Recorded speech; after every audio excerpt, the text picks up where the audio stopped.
Oh, we're live. It didn't make the ding. I was waiting for that ding, and it didn't give me the ding. Well, this is a good start to the first Wise Guy cast. Welcome everybody to my new podcast on Wise Guy Gaming, Sports, and Entertainment. Basically, what we do on this podcast is we bring on a guest and we discuss a topic. Guests will be from gaming, sports, and entertainment, of course, because that is what the channel revolves around. So, my first guest is someone who I've done many podcasts with, who I've had many conversations with. So, this should flow easily. May flow a little long because um, he's as chatty as I could be when it comes to giving opinions. It's my boy YoruStrix. Say what's up to everybody. Hey, what's going on, everybody? It's good to be here. It's Yeah, always look at fun. him, Black. fancy green screen and all that. Like putting my like cheap budget production to shame right about now. It's okay. We'll have like full stuff. Don't worry. I'm working on it. So first, introduce yourself to everybody and let them know what you do. Hello. The simplest thing is I am a black dude that makes videos about anime, gaming, and kind of whatever I feel like on the internet as well as live streaming. Uh, Super consistently over on Twitch.tv. Actually, funnily enough, this coming out tomorrow marks the first day, or the filming of this anyway, marks the first day of my. I'm going to challenge myself to stream every single day for the next year. Um, That is a noble cause. I hope you are able to do that because we've had these discussions, and that's why I brought you on here because you are the perfect person to talk about our first topic, which is streaming.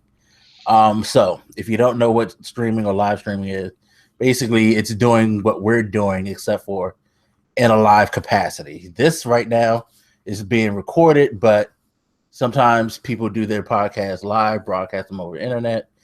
Same thing with things like Twitch, Hitbox, YouTube gaming has a streaming component, and regular YouTube has a streaming component. In fact, we're using Google Hangouts, which is kind of like the backbone of YouTube's streaming component. And basically, you just get online. You don't have to be on camera, but you're live, and you're either playing games, discussing topics, whatever.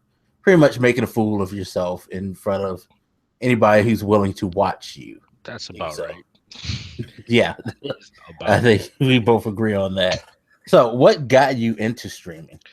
Uh, I think like a lot of people, I started off on YouTube back in 2009, and I'd watch this, and then through means and reasons I won't discuss that involve movies and TV shows, I found my way to Justin.tv. I've heard of Livestream.com, and I'd seen all of them, and I'd dabbled in them very briefly, just because I'm an internet person that likes to mess with stuff. But I'd always had that barrier of how to get into it. For those who don't know, Justin.tv was kind of pain in the ass to work with. Then about 2012, my life changed when I went off to school, uh, and I went to school. I'll just leave it at that. And I found out a new program called XSplit, which lo and behold, I'm still using it 4 years later. But that allowed me to stream for the first time to Twitch.tv, which, funnily enough, I streamed on that platform the week or a couple of weeks into its actual lifespan for the first time. I was on Justin, heard about the gaming section that they were creating, and went over to Twitch. And that's really where I started to get acquainted with it. And I stepped back from streaming a little bit, but in the last kind of 2 or 3 years, Twitch live streaming, game live streaming has kind of become my go-to entertainment.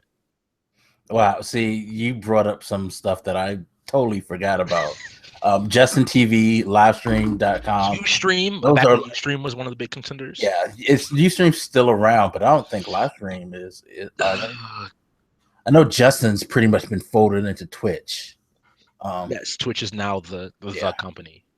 but Livestream, I don't even know if they exist anymore. Like Ustream, we if you are a gamer, and you have a PlayStation 4, you know that Don't do that. Ustream is alive and well because just go on live from PlayStation and I guarantee you will see PlayStation After Dark of people utilizing it for all types of things. We might get into that a little down the road. But what was the first game that you streamed? Do you remember? The first game I believed I streamed at the time. Again, I didn't understand capture cards and how XSplit actually worked, so I wasn't getting consoles. My crack that I've been playing since 2009, 2010 or so, being League of Legends. I streamed League. That's back in 2011, 2012 when I really got into it, and I was playing the game a ridiculous amount every day, and I started streaming. If you ever found my old YouTube channel, you might find a few highlights from back in 2012, 2013, back when I was streaming then, and I apologize for all of the quality that is located there, because it is not very Okay, what's the old YouTube channel? Seriously. the Twitch channel, excuse me. Oh, Twitch channel. Okay. If you go to my old Twitch channel, Black, which you know, okay, there are highlights on that channel, and those highlights are actually from I think that's the second time I streamed, I want to say. But you can see that I did not understand a lot about sound and headsets and how to make it so that people's ears didn't bleed. I lived in a old school dorm that was made out of concrete and ceramic. Oh, that's beautiful for acoustics. Oh my god! And I was also using a blue snowball that picks up everything. Trust me, someone who uses a blue snowball right now, who please, Blue, if you want to sponsor me, I'll greatly appreciate it if you send me a Yeti. I would so love that right now. But yeah, I know how blue snowballs are. They pick up every goddamn thing.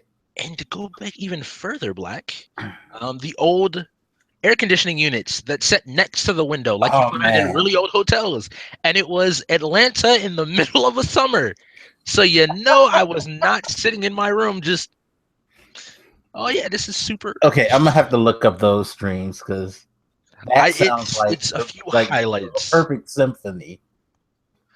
I still remember because I also had some of the recordings saved. I watched them. I was like, you learned so much in such a little time. Thank you, because the quality is so much better now. Oh, that reminds me of like my first YouTube videos. I'm glad I deleted let's not whole first year stuff off of my channel. Please don't go and look at those videos. Those are not videos. I gotta look at them. I have to timestamp this now because YouTube is a completely different beast. My first YouTube video, second YouTube video. My first one was just some high quality PSP gameplay, multiplayer gameplay of Final Fantasy Dissidia. I don't think that's still up anymore. But my second video, my formal introduction, first time on camera, was when I was 16 years old. It has been 6 years. And yeah, I had like a 240p webcam, a Beyond Dollar Store headset that a friend lent me, and I made a video introducing myself. Can't knock you because see, some of you guys who are doing YouTube and Twitch now, you don't know how it was back in the day. Like I was blessed enough to start the YouTube thing back in what I think I started in either 13 or 14. So things have gotten to a point where you had a lot more options. Better capture cards were coming out. To give anybody the time, to give somebody the time frame, and that's the funny thing. The capture card is the easiest way to tell time frames. Back when I first started, the original HD PVR, gaming channel wise, was still king. You had the Black Magic, which the top of the line dudes had, but PVR, the HD PVR, was how you did PS3 and Xbox 360 and really got your gameplay up there. It's back when YouTube actually lets you customize your channel and make it unique and not just have a little banner at the top. But I sound as though I'm like the good old days right now. Yeah, no, but I mean, people used to be very creative. Like I remember this guy that I follow, Shakedown. he talked about how he started with basically like his cell phone camera, That's the cell pointed phone at the TV, recording him playing NBA Live. I mean, NBA Live and like NBA 2K, Madden, and all of that. And then he would just take that, and of course, he had an older computer even for that time, so it would take him 2 to 4 hours to render a video and things like that. It's just like the things that people cell went phone through to camera. put content up, and to see where they are today and see where things are today is ridiculous. Very, very ridiculous. It's so true. And this is like a matter of 4 to 6 years, like you said. Not a lot of time. People don't realize like how far. If you could go back and find some of the earliest YouTube videos and look to see like the cameras we have now, even in cell phones, to realize how far we've come in almost a decade is kind of ridiculous in terms of technology. It's one of those things that surprises me every time I look at it, because even like we were talking about with Twitch, back then the HD PVR when it first came out was still king. I mentioned the Black Magic. These were the things you needed to really stream quality gameplay from a console. You had XSplit, and XSplit was superior to OBS because this is when OBS was first coming out, and OBS was completely bonkers to try to understand. Yes, it's gotten better, but at the time it was a fight to understand how the program worked. There wasn't a lot of plugins, but now you can buy a PS4, Xbox One, be up and streaming in seconds, which is why I tell everybody, if you want to do it, you have everything now. It's not a matter of, well, I need to get this $200 capture card and the console and have a computer that's strong enough and an internet connection. It's just plug it in and you should be pretty much good to go. Yeah, so let's talk about startup, because that's one of the key things. I think you hit it on the nail, because a lot of people think that, like when I first started doing YouTube, I was thinking about doing, I was talking to a coworker, and I told him I saw this capture device. It was like an AverMedia. They just started making theirs like connectable to the console instead of having just the card for the PC. They had the little box. I have it over there in the corner. Yep. Yeah, and at the time, Newegg was selling it for like $100, and they gave what's his name, Sony Vegas Pro 10 with it if you bought it. And I was telling this guy, I was like, well, yeah, why not do it? I mean, you're getting the software you need to edit the videos. Go ahead and do it. So I was like, okay, I'll go ahead and do it. And that's where I got my start. Of course, it was a little tricky because they had to have a hard drive in it, and then you had to plug the hard drive into external to pull the video. It wasn't like now. Like I have my Elgato HD Pro, no, not the HD Pro, it's the what's the name of the one before? It's HD60, yeah. They have so many names. Yeah, I know, it's ridiculous. Like, come up with code names, please, because it's hard to remember. But like, I have that. It's plugged into my computer, running to my PS4. I literally just can do everything from it. It's not that hard. Everything dumps onto my computer, so I'm good to go. But back then, it was just like a chore, because it was like, okay, put in the terabyte hard drive in the thing, and then record what you can. All right, let's unplug this after we turn everything off. Put it in an enclosure.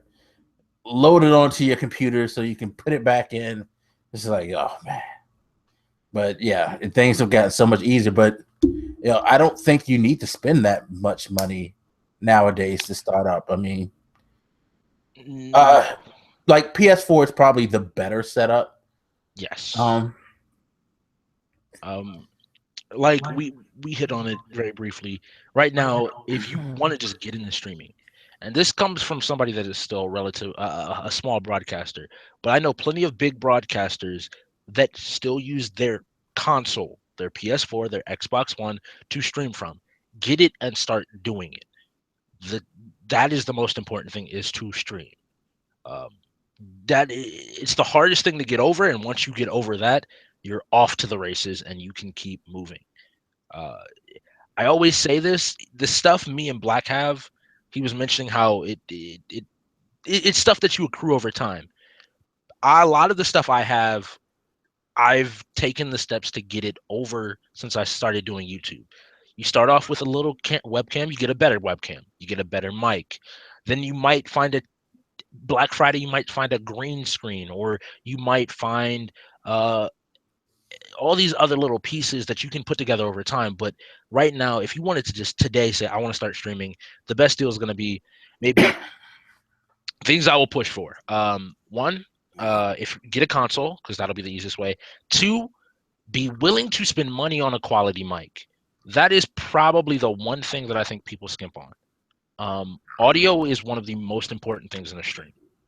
And a lot of people overlook it. They're like, well, if everything looks good, but it sounds like you're in a New York subway tunnel, nobody's going to watch. That's the simplest thing I always put to everybody. As long as you have solid quality, you don't have to have a 100 channel mixer and have a production quality of MBC with your audio. No, you just need a quality headset, a quality mic, and learn how to use it. Do research, which is another thing. Do research into anything you're going to buy. The amount of products that I've gone through. So my first capture card, Black, I bought it off of Amazon. I used to do and participate. I don't know if you ever heard of Swag Bucks. What you're gonna say? Don't know if you ever heard of Swag Bucks. It was a system where you searched online as well as did surveys, and you earned swag bucks. And after you accrued so many, you could give gift cards to like Amazon and different places. Well, me being the inventive little high schooler that I was doing this, and I bought a capture card that ran at 480 was like the top end of it. It was literally like a USB dongle that had just the component cables coming right off of it. You plugged them in, and you got to the races. Who made it? Oh, I'm trying to remember. It's a decent enough. It's the Easy Cap. Is it the Roxio? No, it was. I thought you were gonna say the Roxio one because I've heard horror stories about that. No, it is. It was cheap. Like, I mean, I found a picture of it. I'll drop it for you. If you want an idea of what the thing I was working with, this was on Amazon, and you're talking about a kid that got it for like $10. This was not an expensive device. Yeah, it doesn't look like. This was literally the definition of plug. I'll make sure to put a link in the show notes because, wow. You had to find software to capture this. Your computer by native did not legit a USB drive with VGA cords coming. I forget what software it was, but I found the software that allowed me to capture. Fun fact, if you're ever wondering why most of my older videos were in 480, it's because I found software that could do 480, and that's why. If you look at a lot of my first gaming reviews, or they're like these very much either like 720p video in a 480 box, so it's even smaller, or it's like a 480 video because that's the software I had to work with. Yeah, it worked. I got Street Fighter 4 coverage. Hey, it did what you needed it to do at the time. That's the best way to put it. Yes. Wow. And that's what I love, like, thinking about that, because I found it, and at this point I've like taken it apart, and it's literally a USB input, or I guess, yeah, output, input, whatever, on a circuit board that is no bigger than this, and it just runs to the cords, which are not really securely on there. They're just kind of connected, and it's just, that's how you do it.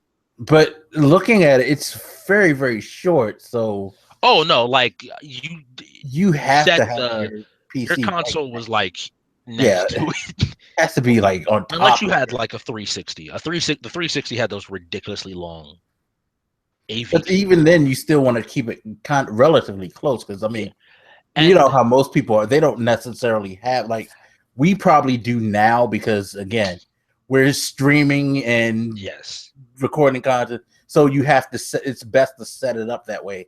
It's more convenient, but I'm sure at the time your room wasn't set up for that. And that's also how I messed up my first Xbox 360 game. First time I ever had, I had the console vertical, and I bumped my laptop, which had the card in it, which turned it over. And anybody that had the old 360, the moment you had a disc in there running and your console turned, all you heard was a and you had this perfect ring around your disc, and the game was done.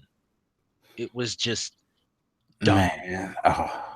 And this is all going back to like, this is the early stuff, but now I literally bought a PS4, went on there, signed into PSN, signed into my Twitch account, or created one because they allow you to create one to go along with, to just start up a channel, press start, and you're off to the races. Yeah. And you can get traction, which I guess we might talk about, like how you build a viewer base and all that stuff. Yeah. So, all right. So we have the setup and everything. So now let's go into common practices. What do you think makes a good streamer? I think personality, and not in the sense of a lot of energy, but a very clear personality.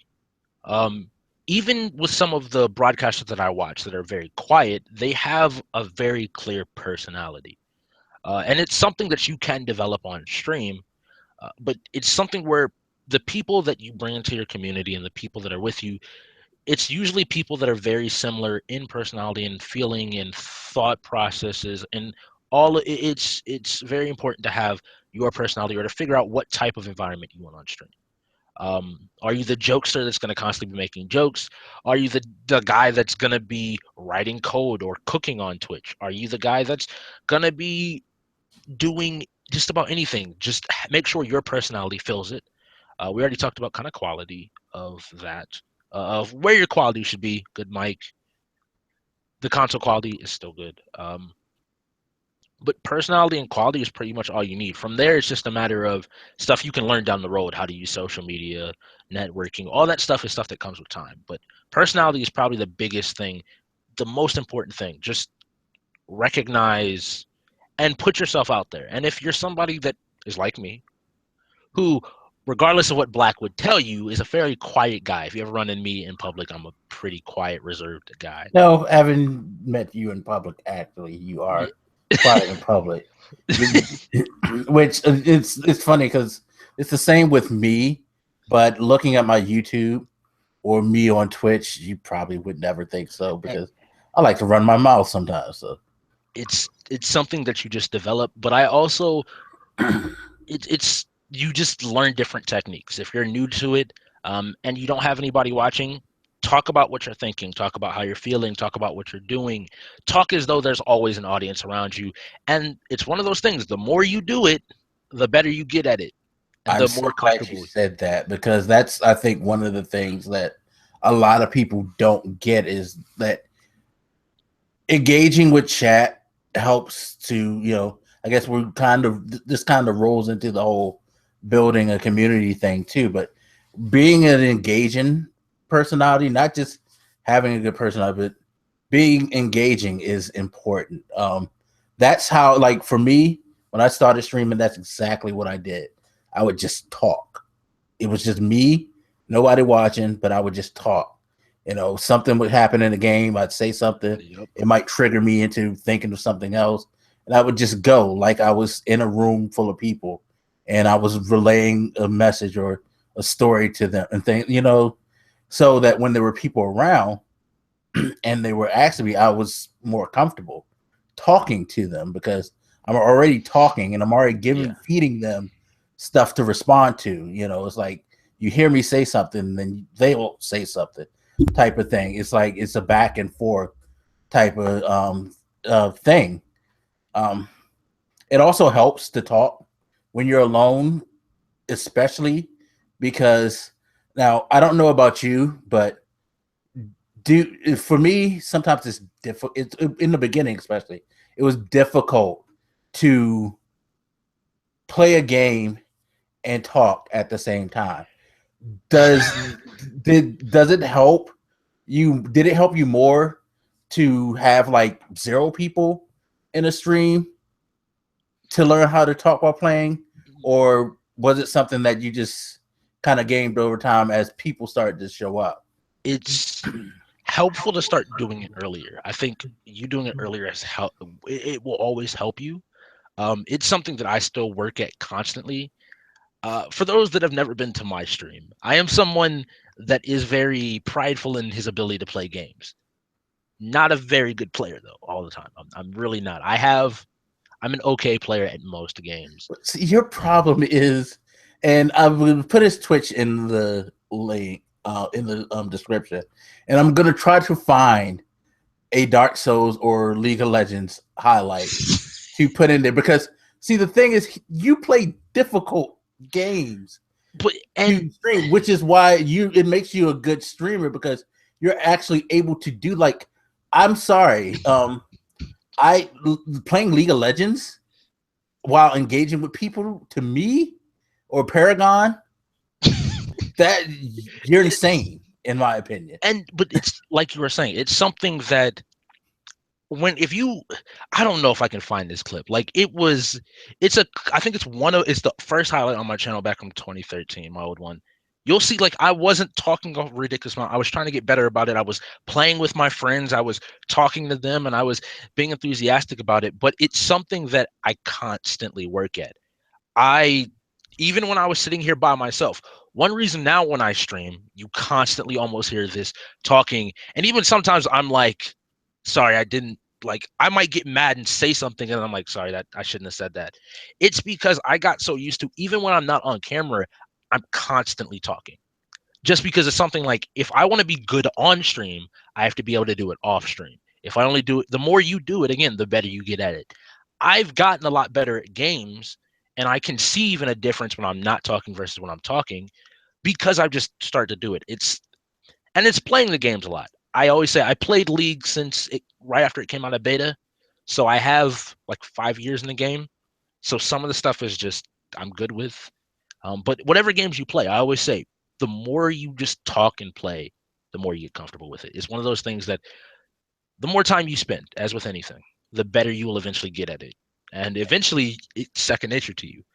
It's saying that there are certain games, those games included, blacklisted, where looking over at chat, reading chat, trying to do something in there doesn't always work. It's not gonna.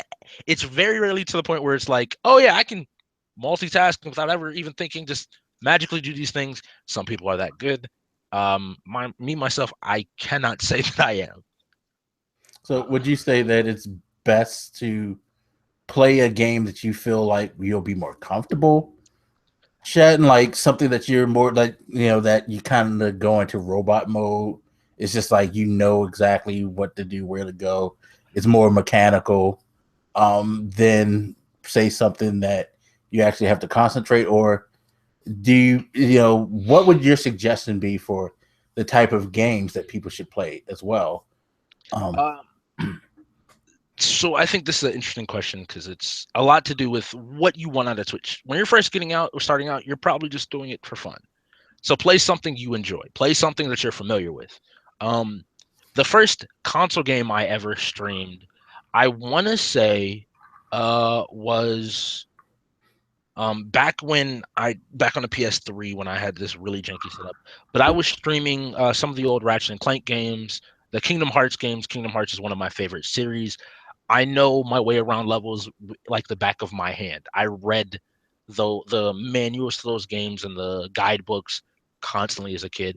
I know a lot about the game, and so I can just, like you said, go on the autopilot. But then there's games like, you can say, Dark Souls. They're just games I enjoy to the point where you have those moments where all right, I need to focus here. I need to read chat. Focus here, read chat.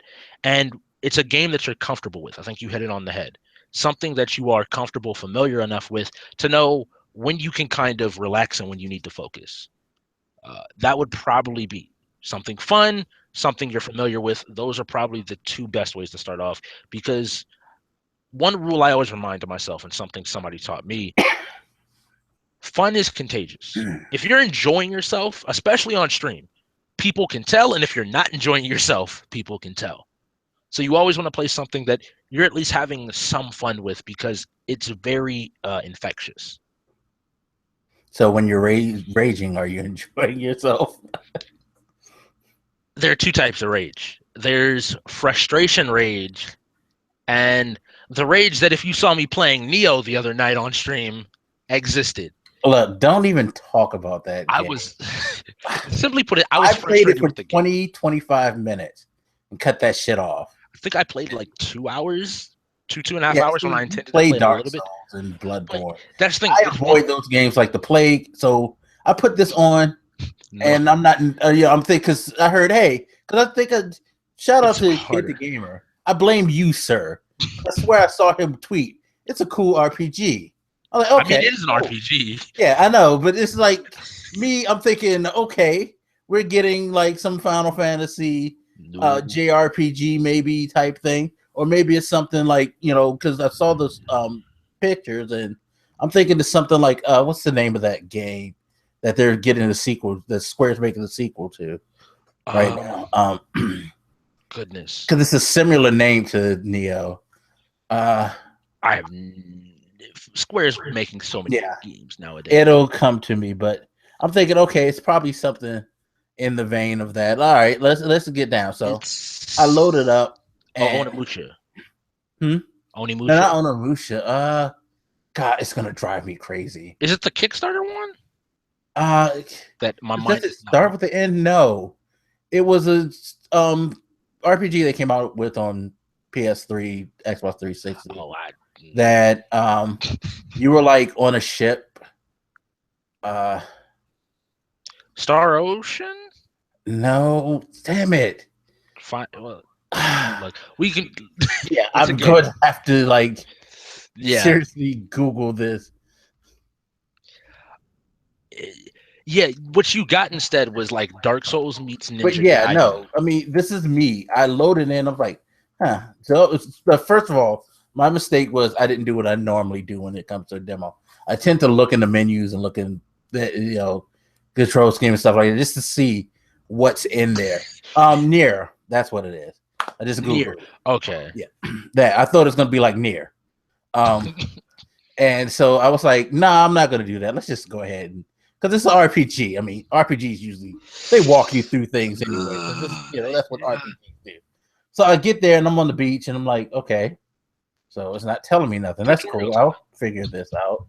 I walk to the left, walk to the right. I see the like swords in the ground, and I was like, "What are these?" I guess I'm supposed to go to these. I'll go to one of the swords on the left. Thing. And all of a sudden, this thing jumps out of the ground and slices me to fucking pieces.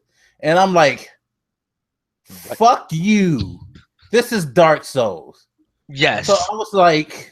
And it just, So I was like, you know what? Let me at least go like do something else. Maybe it's not so bad. Walk up to the first guy. He busts my ass. Seriously? Okay. Finally figure out how to get past him after 2-3 tries. Go up. There's the two guys. They're just fucking mauling me. The goddamn axe. I turned that shit off. I was like, nope. This is why I was just like firmly in my mind. This is why I do not play Dark Souls games. And so fuck you, Suda51, by the way. I'm not playing your game. So to sell that game to anybody, if you are a Dark Souls fan, that is Dark Souls meets Ninja Gaiden, and I'm talking the old school ones that wanted to break your soul in difficulty. The game's learning curve is steep. Yeah. The frustration, though, that you see from me on those is I love those style of games because to me, it's always the satisfaction of beating the boss. You can have a dude that will beat your ass for 2-3 days a week. You just can't beat him. But that one time you do it right and beat him, there's no feeling like it. When you come down to it, it's one hit between the two of you, the amount of adrenaline pumping, and you're just like, all right, I got to dodge. All right, go and get a hit. And you're just constantly in this moment of like one mistake will mess you up. And I even play the game more so like that. it's just really interesting, and they give you the customization to build a character the way you want to and how you want to play. I love those style games. Saying that, Neo is hard as hell. It is ridiculously difficult. But that's also to know something about yourself. I always make the point, like, recognize when you're not having fun anymore. I can play those and have fun. I can play those and have chat laugh at me because of how badly I'm doing at them. Yeah, I'm sorry, man. I Because was laughing at you the other day when you were playing Dark Souls. it's I have no I have no problem, but because I enjoy the game. At the end of the day, I am still enjoying the game. I'm frustrated, but that's part of it. Like, that's part of the Souls or that type of games experience. Is it's not meant to just be a Call of Duty campaign where you just point your gun, and as long as you can aim to some degree, you can just basically run through a level and be done with it. Like, Yeah. it's meant for you to spend a lot of time on, figure out, and that's what I enjoy about it. But that could be said to any game.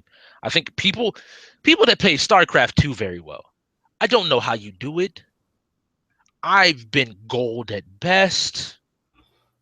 But you people that can do all of that on a stream and still to some degree respond to chat and do all, like Black was saying before, it is amazing to me, but that's people in their element, and there's games they enjoy. A frustrating loss doesn't make them want to stop playing or doesn't put them off. It just is like, okay, that's part of the game, and they keep playing. Again, play games that you love is one of the biggest things. Like, there's a couple of different things we've said that are really big, but if you're picking a game, make sure it's something that you enjoy, or at least you really think that you are going to enjoy. That's another thing. You got to know what games you do like, what games you don't like. Um, and there will be some surprises, but you generally should be able to tell what games you're going to enjoy. I can tell you a mistake, if you don't mind, Black. A mistake I made in that sense. I didn't like Fallout 3. I Mhm. don't really like Skyrim. I bought Fallout 4 with the plans to stream the game. I streamed it twice and realized I didn't want to play the game anymore. And I still look back and say, well, why did you buy the game? You were saying all the way up to launch that you don't like Bethesda style RPGs. It was the big game. And I was like, well, if everybody's playing it, don't do that. Play the things you enjoy, because you will generally find it's a lot easier to play them. It's a lot easier, especially if you're doing longer streams. Going back to our 24-hour stream, Black, because I was actually watching the footage the other day, it's a lot easier to play a game like Destiny for me then, because I was loving Destiny. I could play a total of like 8 hours of Destiny because I just enjoyed the game. It wasn't me trying to be like, well, I need to play through this game. No, I was enjoying it. And that really does matter. And I'm glad you said that, because I was going to ask that next. Like, when you're trying to build a community and it comes to games, now we've talked about setup, we talked about what type of games you should play, but do you think that if you're someone who's trying to build this, especially if you're trying to build it towards a career, that it's always the wisest to play that, like, quote unquote next big thing, or to continue to just play what you enjoy? Because a lot of people get into Twitch with the idea that I'm going to play what's most popular, and that'll get me over. What is your thoughts on that? So, as a League player, I play League on occasion because I enjoy it, not because I expect big viewership from it. Especially from games that are well established, it can be kind of difficult to break into those. If you enjoy the game and you aren't necessarily looking at it as a career, play whatever you want. If you are, there are a couple of different paths you're going to take, and I've started on one and am now flipping to the other. So I'll start with the one that I initially started with. Starting off as a variety broadcaster, where you just play, like Black was saying, the next big game. I want to play. Next coming up is Battleborn. You have Overwatch. You have Dreadnought just dropped on PC. You have all these games. Every single week, there's another game dropping. What this causes, and I want to talk about the pros and the cons, you're going to constantly be pulling people in.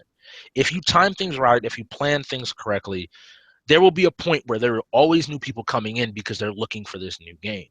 but they're looking for the new game. So it's really hard to build dedicated fans that are going to come back every single stream and not just look for necessarily that one game. A recent instance of this is I was playing Brawlhalla. Now, this wasn't a new game, but I got to play the game. And that night, I ended up with maybe 3 times my normal viewership, and I got a bunch of follows. Well, I was playing Brawlhalla because I recently got it and I was interested in it, and it's a fighting game, so I was having a little bit of fun.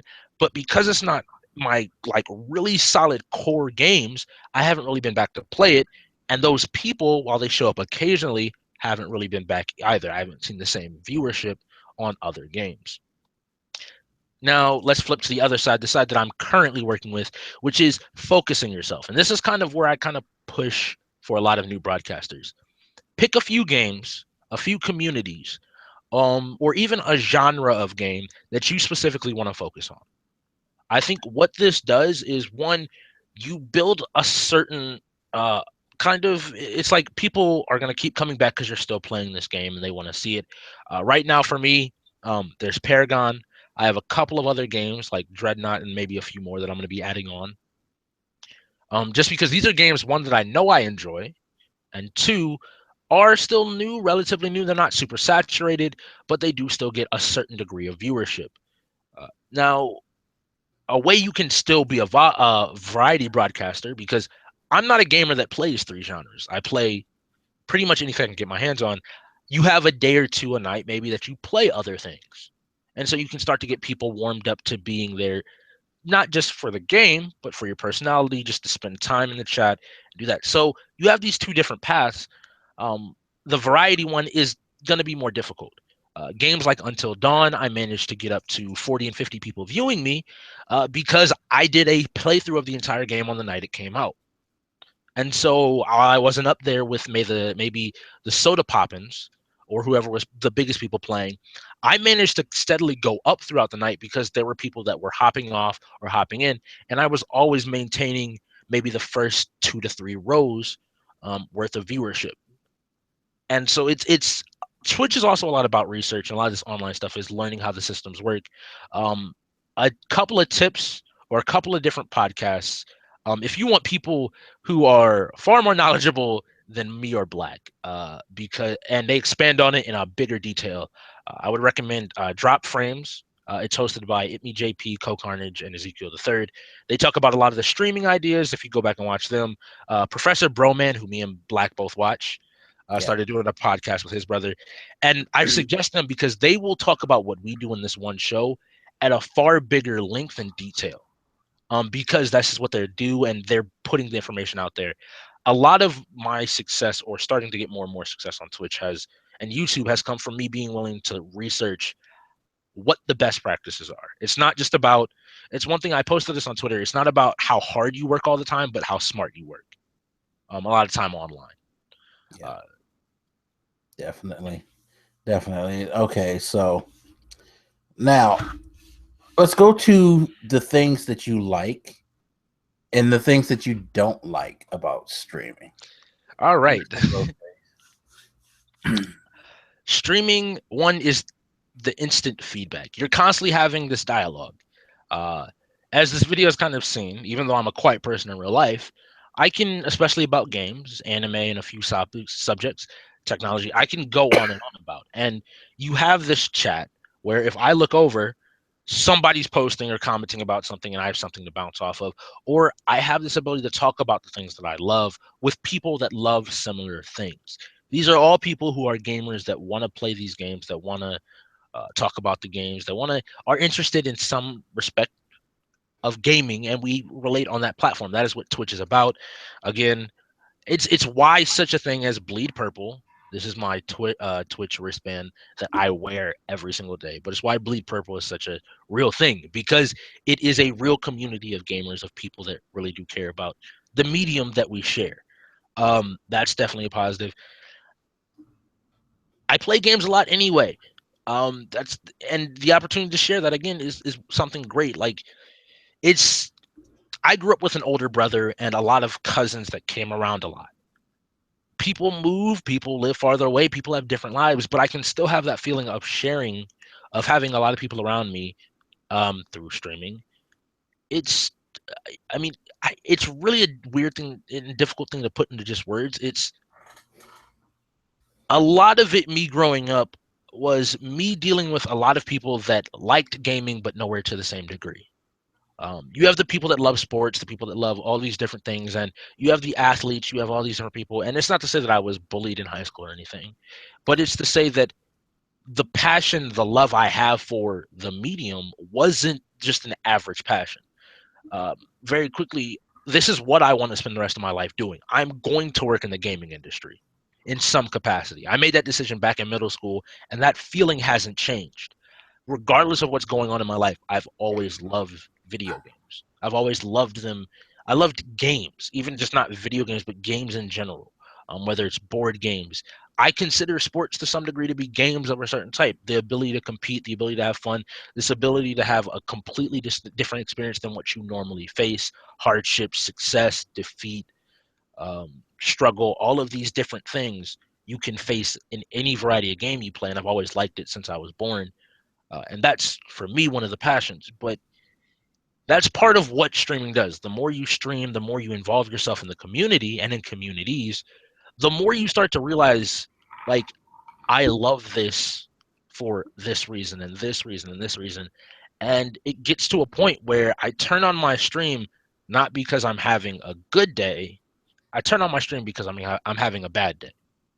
And my stream is the thing that cheers me up. My stream is the thing that brings a smile to my face. My stream is the thing that reminds me of, yeah, it's worth it. All right, so now the things you don't like.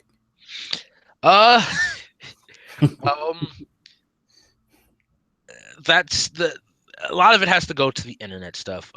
There is a very loud vocal minority, and ranging from you not being authentic as a person to people that feel it's incredibly funny to come and make racial jokes or things that overall just aren't productive. I'm trying to be very diplomatic about this. They're being assholes on the internet. Yeah, because they can. You do know that this will be set to explicit, so you don't have to hold back. They're being assholes on the internet. They're doing it because they can and because they think it's funny, when in reality, it's not funny. They recognize it's not funny, and they want to get a reaction out of people.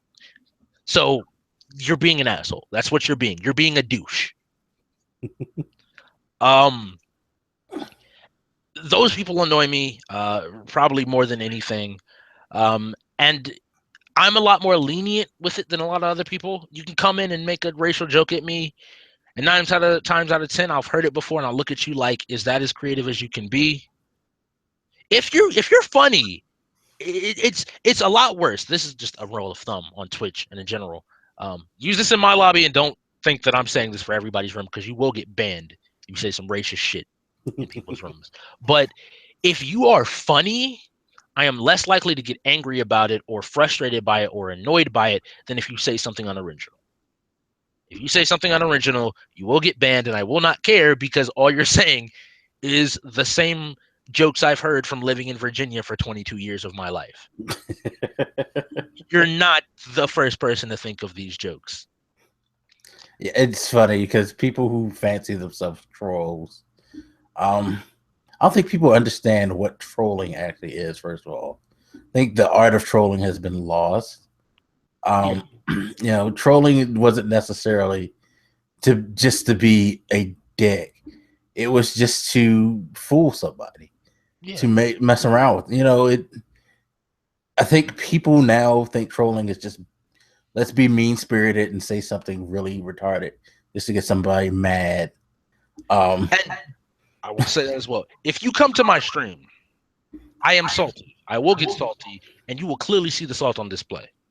PJ Salt is probably the like icon of my stream because it's just a constant string of salt. So again, when trolls think they get a rise out of me, it's mostly because no, I'm just a salty individual who's really competitive in general. And so you make a comment, and I'm gonna come back at you, and I'm gonna be salty. But that's people. It is weird.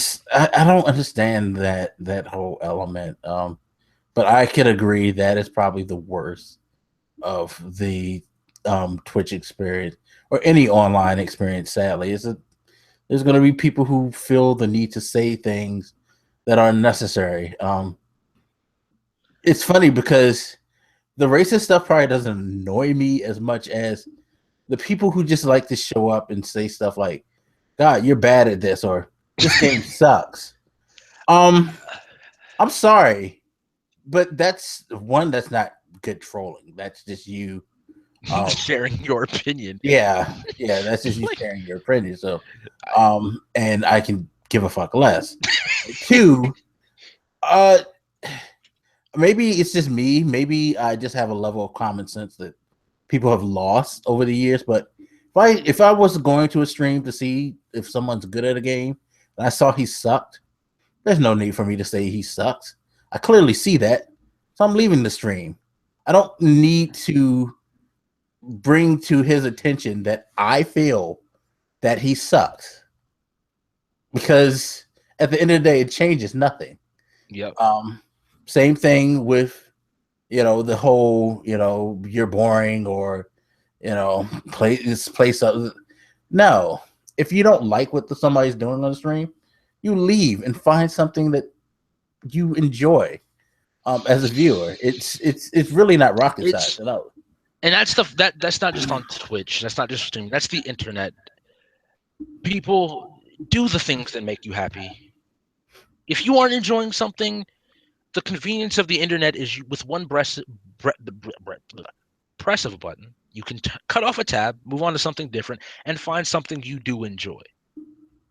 The energy you waste on things that you don't enjoy is exactly that, wasted energy. You're not building to anything. Exactly, it's foolish. Now, before we get off this topic, what would you say was your favorite moment streaming? I think it was probably, it's a really difficult thing just to say, but I think it would actually have been last when we did our 24-hour stream. Because for those that don't know, it was basically a group of 5 or 6 of us, 4, 5, 6 of us. We came together to try and raise money for a good cause. For oh my goodness, I can't Extra remember it. life. Extra Life. That day is still a blur in my mind, but what I remember is at the end of it, I felt so proud that I was able to be a part of something like that, and that not even just I, but a community, and the community I was a part of on Twitch was able to be a part of something that big, and was able to help out and really show how much we care, how much we love, and how much we want to help people. Um, and I just, it was one of those moments where you just look back, and I've talked to people about this. What always surprises me is how much, when people really come together or people really get the opportunity, they can show how much they care. Usually, the only time you find out about this is at funerals, when people tell you, "Oh, well, you touched my life this way," or "This person touched my life that way."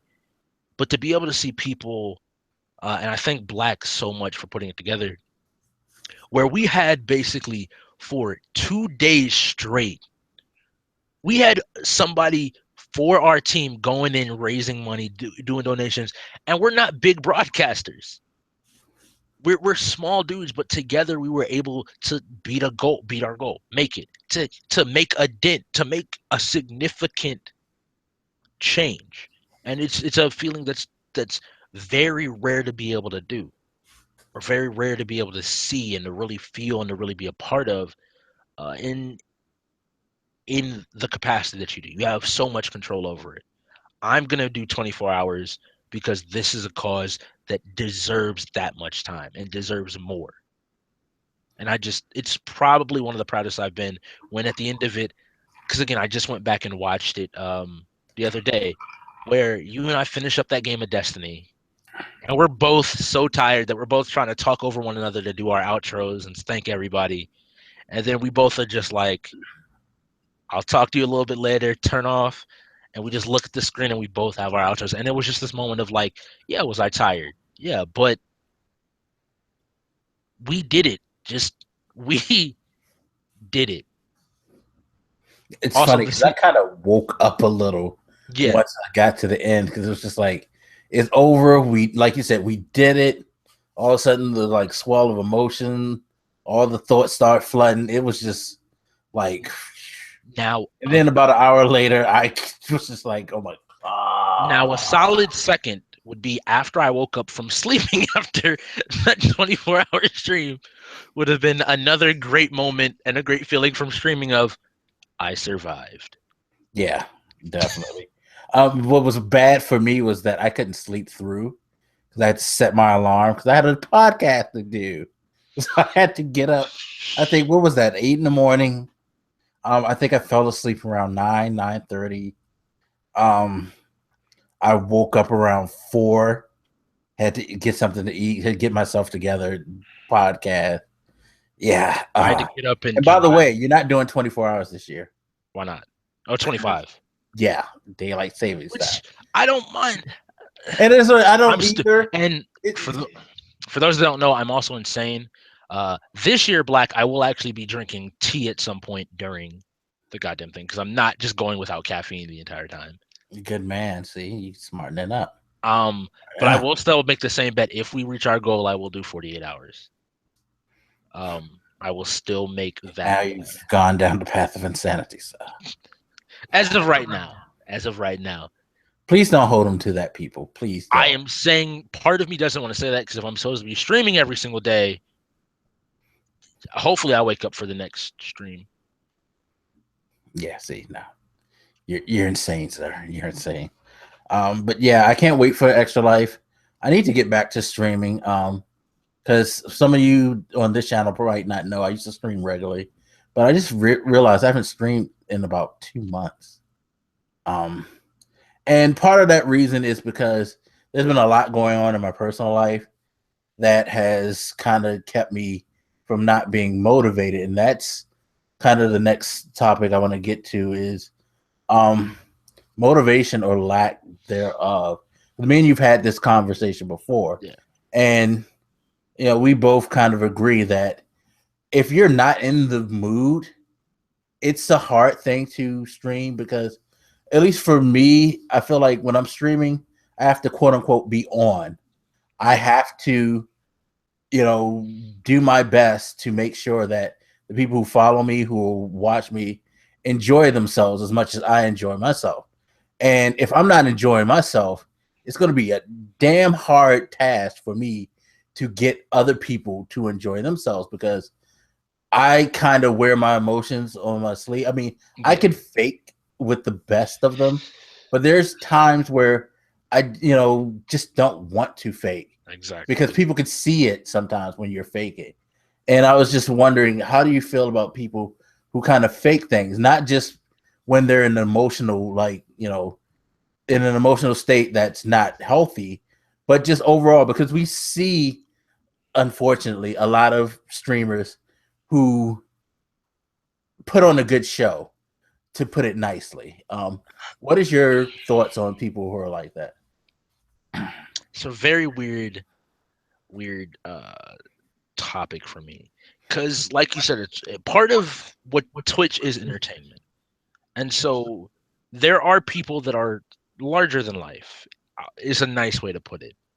And they're entertaining to some degree, and I think they provide a very different entertainment to your average broadcaster. But I think that goes back to kind of what I was talking about when it comes to personality. Allowing your personality to show through. As you build a community, as you grow, there are people that will be able to tell that you're having a bad day versus and be able to talk, and eventually it becomes therapeutic. I think it's when it comes to people that overplay their personality, it's one of those things that I kind of look at it as burning the candle from both ends. Not only are you doing something that requires a lot of energy, which is streaming, but you're doing something that requires even more energy, which is pretending to be something that you're not. And eventually, the clearest indication, recently a streamer on Kotaku, she got a lot of publication because they released an article basically where she came out saying, I'm no longer being a quote unquote booby streamer. And she talked about how uncomfortable it was to make herself look the way she did on Twitch and look on stream and do all this, and that she was just tired of it. And I think for those people, that energy it's another thing to wear you down. It's another thing to weigh against you, where if you're just having a bad day, a stream can make you feel better in a lot of senses. And I think if you're trying to turn this into a career, that creates a completely different dynamic where if you're not growing and you feel like you're sitting still, then that creates frustration, and frustration leads to anger with the system and how the system works, and how it seems like smaller broadcasters aren't getting opportunities, and how overall it creates this, it can create a really negative mindset. And what I try to tell people is that's part of being in a community, networking with other broadcasters, because you mentioned it where we've talked about this. And that's one of the best things I found, is to be able to sometimes just sit down and be like, this is really frustrating, or I'm not having a good day and this is the issue, and to talk with somebody. That will help you, I think, more than anything, rather than playing it up. If you want to do that, that's perfectly fine. My biggest thing is always what happens on your off day, on the day that you feel really tired and not able to do that. I always say if you don't, there are days where I'm like, look, I don't look put together enough to be on stream. So you know what I do? I don't show my webcam that day. Do I recognize that I'm going to deal with the question 50 times maybe, where it's like, where's your webcam? Why don't you have a webcam? Is your webcam on? What about your webcam? Is there a reason? And I just simply have to say, like, I'm just not feeling it today, not feeling it today. And that's the thing about building your community. Your community starts to understand that. And it's one of those things where it's a lot of a time thing. Like I said, I used to stream when I felt good. And part of the reason I'm now able to say I really want to seriously try to stream for a year is because the days that I'm feeling bad have started to become the days where I have the best streams. The days where it's like, I just want to sit down and play this game. I just want to sit down and have some fun. I just want to sit down and do this. And by the end of it, I'm reading chat, I'm bouncing off, I'm having fun, I'm getting frustrated, I'm doing whatever. But at the end of the day, I get off and I'm like, that was a good stream. I can't wait for tomorrow. And those are the days that, and that's what streaming has started to become for me. And YouTube was a similar thing for me at one point, but it is that therapy, the thing where I can have a bad day, but the moment it starts, that's behind me, and this is where I am in the moment, and I'm going to make the best of it. And again, support. And as you start to do it more and being a part of communities, I think you'll start to love it more, and that builds, it builds upon itself. And the more you do it until it gets to that point of, it will be the one thing. Like, I may have started on YouTube, I may do all that, but to this day, I will always say that I bleed purple. I will always bleed purple. Because it's just such a good thing. I love it so much. I hope that answered the question. I know it was kind of... No, that actually did answer the question. And it's funny because the whole subject of people's behavior or their moods, the shows they put on, has kind of been a topic on Twitch. I'm sure you've heard of the two streamers who've gotten bans, one permanently, one for 30 days. Because all right, I want to apologize up front for that laugh. I should not laugh at him. He's just such a larger than life personality. I'm not going to go into any names. If you want to find it out, you can look it up. It is not that difficult. It's so easy. YouTube. He made a very bad comment that he even himself came to it to apologize for, and that got him in trouble. And I honestly don't think that he's putting on that much of a show. He calls himself stupid. I just would say that he is a very forthright person that does not have very good control of his emotions. And in turn said something that probably angered a very big company, endangered a very big company's employees' reputation, brand, and years worth of work in building that brand, off of a rumor. Livelihood. Yeah. All off of a rumor because he was angry about a situation. And he didn't realize, and that's something that any broadcaster has to do. No matter how big you are on Twitch, YouTube, or anything, you have to recognize that you are an influencer. There will be people that hear you, people that agree with you, and people that will fight for you. Everything you say, you can't control other people, but you can be, and this is my rule, it's one of the rules of my stream, and one thing, it's not what you say, but how you say it. There's a difference between somebody turning, a group of 1,000 people turning into an angry mob, and a group of people turning into angry protesters is how you phrase what you're saying. Yeah. And he phrased it in a way that it had a lot of anger in his voice, and that led to the person being harassed. And that brought up a whole different discussion of should he be banned now that he's apologized and recognized his wrongs. And that's for Twitch to decide. I'm not going to even get into my opinions on that. Yeah, that's very interesting. And the other thing I found quite amusing and perplexing as well. Yeah, going back to your whole statement about the boob streamers, it's funny that some people still do that, even though Twitch has actually changed their rules, and even weirder to see people still able to exist under those rules. I think Twitch changed its rules. They basically say you can do it if you find the line to skirt the edge of the rules. Don't show up in your lingerie and you're fine. Don't twerk, which you can argue twerking is a very specific type of a dance, and so you can kind of get away with it. Like, I wasn't specifically twerk. There's ways that you can squirt around the edge of the rules. And that's up to certain people. As somebody that had done things, not on Twitch, but on YouTube in a, I'll say, legal gray area, you recognize that you're doing that, and you recognize that there are certain consequences that can come with that. But that does not mean when it happens, you're not going to be angry and you're not going to say something. That's why if they get banned, they will always argue. They will always yell. They will always say that it's not fair because they recognize they were playing with fire. Yes, they got burnt, but they're still going to argue that the fire shouldn't have been there in the first place. Yeah.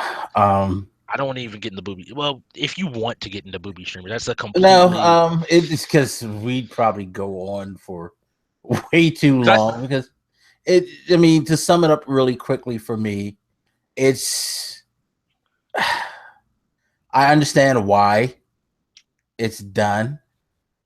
But I just don't agree with it, and I don't think that it's necessary, especially in a place that's built more around its medium than anything. I don't think it has any place in the medium. I mean, gaming is generally the main medium, although they have creative and they have game talk shows and music and things like that. But even those kind of put themselves within certain defined mediums, and this is like that stuff doesn't fit with what the medium is about.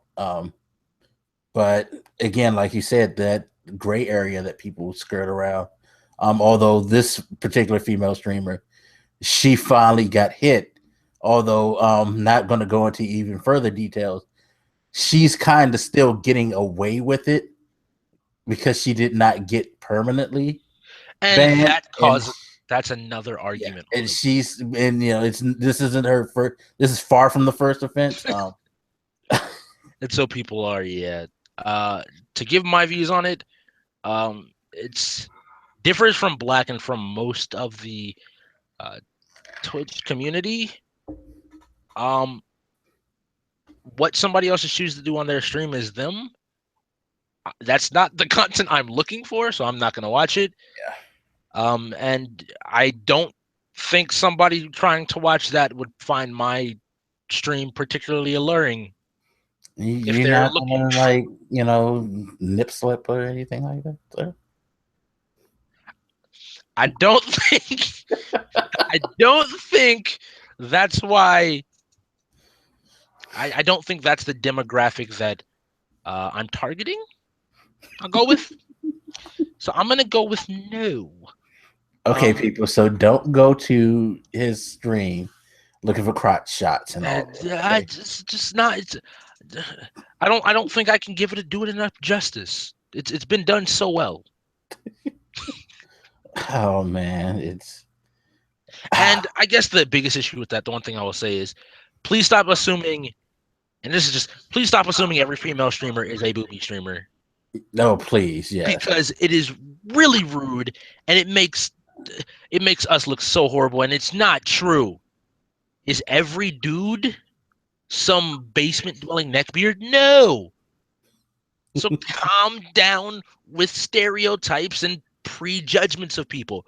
Go into a stream, see if you like it, and if you enjoy it, stay. If you don't, you have millions of other streams to watch at any given moment. Literally on Twitch, Hitbox, YouTube Gaming. If you want to go to Ustream still, there Well, are. when you go to Houston, you're probably going for that. You're probably looking for the next level of the. Yeah, you're probably looking for a more enhanced booby stream, like a real booby stream at that. Oh, man, oh my God! Stay off of live from PlayStation After Dark. Yeah, don't do that. Don't. It's not. Don't. Playroom is not a plaything. Nope. Yeah, it has so been violated. Okay, so Think of the children. last topic before we go. Well, not necessary topic, but just the last question. Name some of your favorite streamers. Like, so who would be some people that you would suggest people watch? So I'm gonna try and give them with some type of context. So let's start with. I'm gonna start kind of from previously to more currently. So oldest people I started watching were YouTubers mostly. So you have Total Biscuit, obviously. He's a very big YouTuber. He does podcasts as well. He does a lot of gameplay and a lot of his game critique, at least part of it live on stream. As someone that likes to do game critique, think about game critique and game design, tend to watch that as well as his podcast is pretty interesting. You have a lot of the people that are on his podcast as well. Jesse Cox as well as Dodger, press hard to continue. The latter of which, Dodger, she is more of moving over to more Twitch type stuff. So that's always nice. And she's a very fun personality that also likes anime, which I'm very much into. From there, there's Krindor, Wild Krindor. He's him. He makes high quality non-content. I don't know what to say. Krindor is so unique. And then you have Strippin. I found him through Souls, as well as a MOBA known as Dawngate that no longer exists, and DayZ. I'm also trying to look and see who's live right now. League streamers I would say follow, and I just bit my lip. JP, he does a lot of D&D stuff as well as plays games. He has a very relaxed, chill personality. It's pretty fun. The D&D stuff is how I really came to know him. And through that, I met even more streamers. I mentioned Co Carnage, Ezekiel the Third.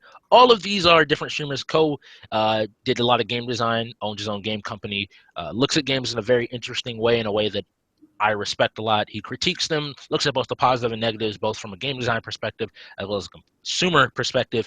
And he's also an early morning streamer, meaning if you get up or ever up at 8 a.m., he is up. And this is something I give him credit for. He is right now in a part of a 4-year challenge. He is almost 3 years in, I believe, at this point, where he has streamed every single day, whether he's traveling, whether he's at conventions, whether he's home, whether holidays, every single day for almost 3 years, and is doing this for a 4-year challenge. Oh, wow.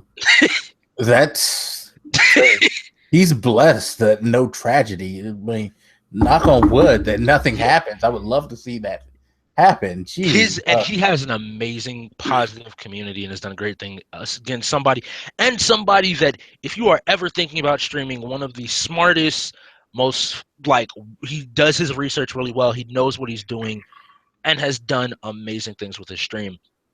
We're continuing to move forward. Margaret Crone, probably the community that I'm the biggest part of, the Space Vikings. Former game designer, well, still game designer, community manager for NC Staff. She has a very relaxed environment. I lurk a lot. I'm not the talker all the time, but she had an environment that was very lurker friendly that in turn turned into something where I could speak, be a part of the community, and I've come to love. Fun fact, pretty much everybody I've named so far, I probably have a Twitch subscription for, and we're not done yet. That's the difference with Twitch. Like, when you really feel part of a community, I've always found the $5 was never that big of a deal. Then you have a couple of newer communities with the Paragon community. Another Notch is one that I've been a part of, Giant Chippewa as well. And then the most recent addition, and I want to thank Andy Lunique. He is a PR manager, I believe, for Microsoft. Interesting dude. If you're into any type of video creation, I would recommend following him on Twitter. He gives out a lot of insightful ideas about the industry and how to carry yourself. He introduced me to a streamer known as DJ Knight.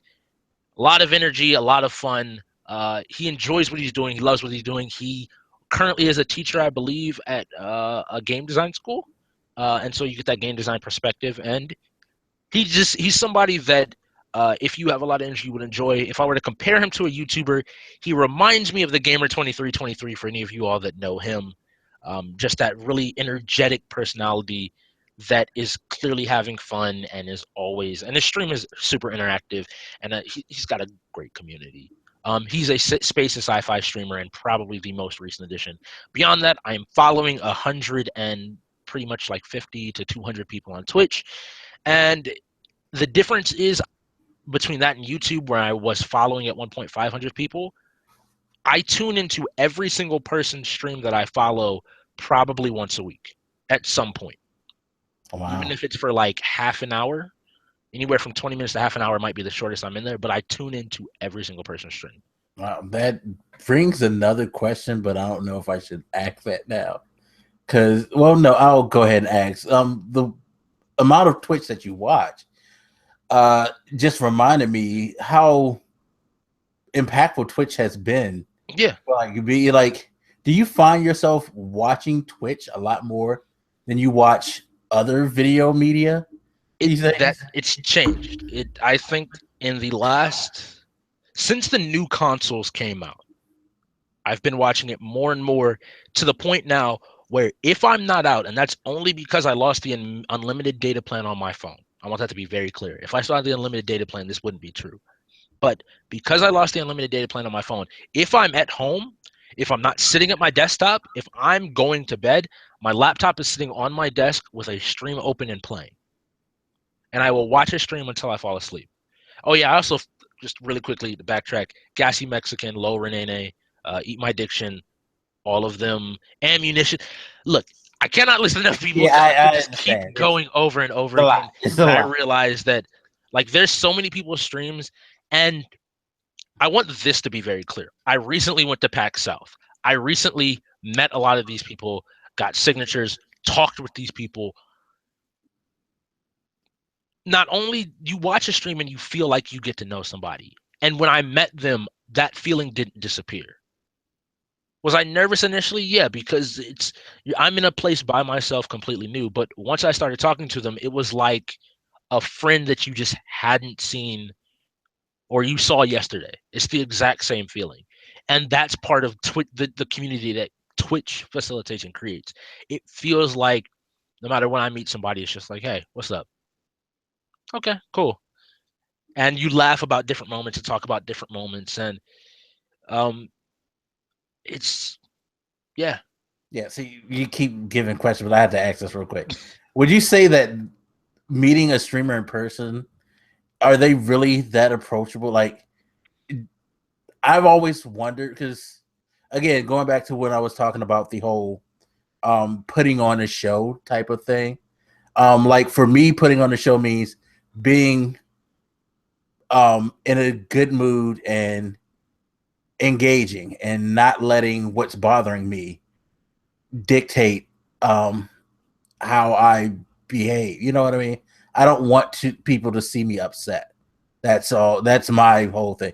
But again, for others, it's putting on a personality. becoming a different person and all that, would you say that the majority of the people that you met are who they are? Yes. I can't think of a single broadcaster that I really met that struck me as different than they were on stream. One guy I watched, Ezekiel the 30, very high energy type of dude that's broken monitors, keyboards on stream. And when you meet him, he's this high energy, funny comedic dude that wants to be an actor, that wants to be a comedian, that's done stand-up comedy, that's done all these things, and you get that from him. He's just a dude that's having fun. And he's a dude like all the rest of us that get angry at video games and breaks shit. It just so happens he's a grown-ass man. I don't know about breaking shit because this shit is expensive. I mean, fuck, this goddamn controller is $60 goddamn. Like, I'm not breaking it. I'm already mad that my second controller has like the stick is starting to like the right stick. I mean the left stick. It you could tell that it's off. So if even when I'm not touching it, it's kind of moving. Yeah. So fuck. I specifically, for those who don't know, I specifically bought a new controller. My newest PS4 controller. I bought it the day the Paragon Alpha became streamable because I noticed when I was playing it beforehand, it was drifting and it wasn't working correctly, so I needed a new controller. So yeah, that's my third one, by the way. We're not breaking shit in here. It's a third one. I've bounced controllers in the past, and I've gotten lucky that they survived. That's why I bought a glass desk. My glass desk at my home made it so I can't hit things against my desk out of fear that I break the desk, and that would be a whole different issue. Yeah, because a lot of shit's going down right there. But I can't say, as somebody that has dealt and deals with issues of social anxiety, Twitch and what the people I met at PAX South,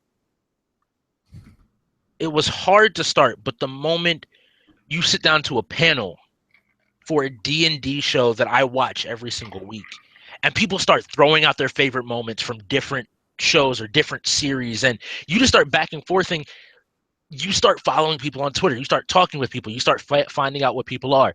There's some streamers, when you're around enough, you say your name, and they'll hug you like you're a friend that they just met. Like it's not weird because that's what it is.